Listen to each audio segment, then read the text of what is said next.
Hi යාළුවනේ අද අපි බලමු රසකාරක නැතුව කඩේ වගේම රසට චිකන් රයිස් එකක් හදාගන්නේ කොහොමද කියලා. ඔයාලා තාමත් මගේ channel එක subscribe කරලා නැත්නම් channel එක subscribe කරන් යන්න. එහෙනම් අපි බලමු කොහොමද මේ රසම රස චිකන් රයිස් එක හදාගන්නේ කියලා. දෙන්නෙක්ට ඇති වෙන විදියට තමයි මම මේ රයිස් එක හදාගන්නේ.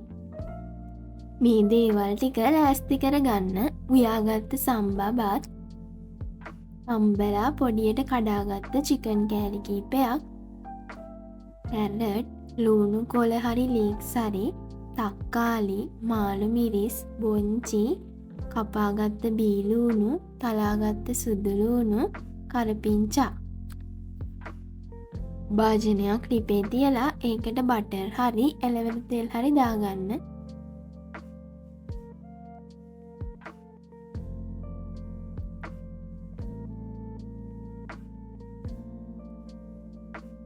බටර් ටික හොඳට දිය වෙනකම් රත් වෙන්න දෙන්න.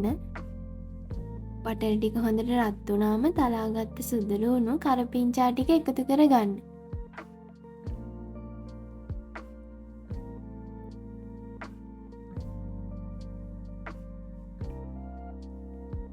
සුදු ලුණු ටිකත් රන්වන් පාට වෙන්න බැදුනම කපාගත්ත බීලුණු ටික එකතු කරගන්න.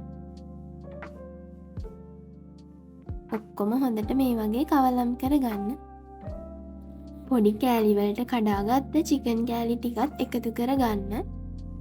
ටික වෙලාවක් ඒ ටික බැදගන්න. තක්කාලි ටිකත් එකතු කරගන්න.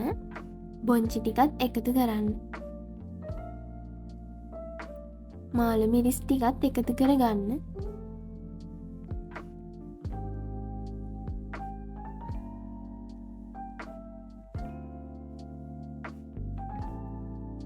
ඒ ටික බැදුනම කැරට් ටික එකතු කරගන්න.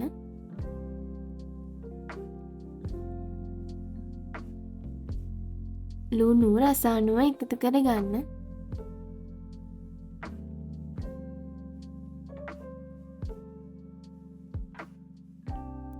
එළවලු ටික මේ වගේ පැත්තකට කරලා බිත්තරයක් එකතු කරගන්න.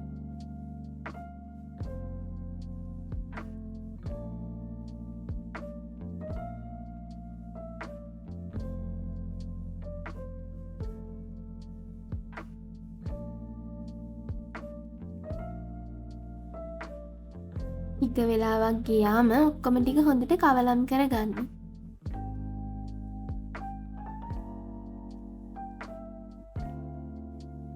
කෑලි මිරිස් තේ හැන්දක් එකතු කරන්න.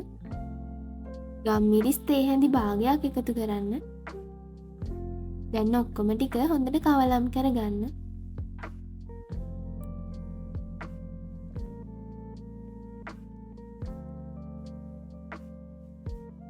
ලුණු කොළ ටිකත් එකතු කරගන්න.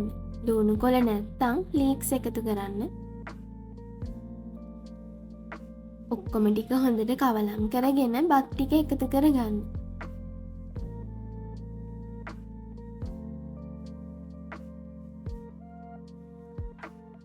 එළවලු ටික හොඳට මිශ්‍ර වෙනකම් ඔක්කොම හොඳට කවලම් කරගන්න.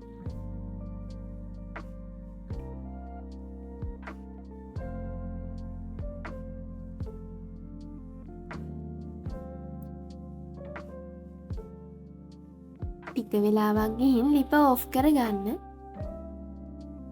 දැන් අපේ චිකන් ෆ්‍රයිඩ් රයිස් එක හරි. මගේ වීඩියෝ එක හොඳයි නම් ලයික් එකක් දාලා channel එක subscribe කරන් යන්න. ඔයාලා හැමෝටම බොහොම ස්තුතියි.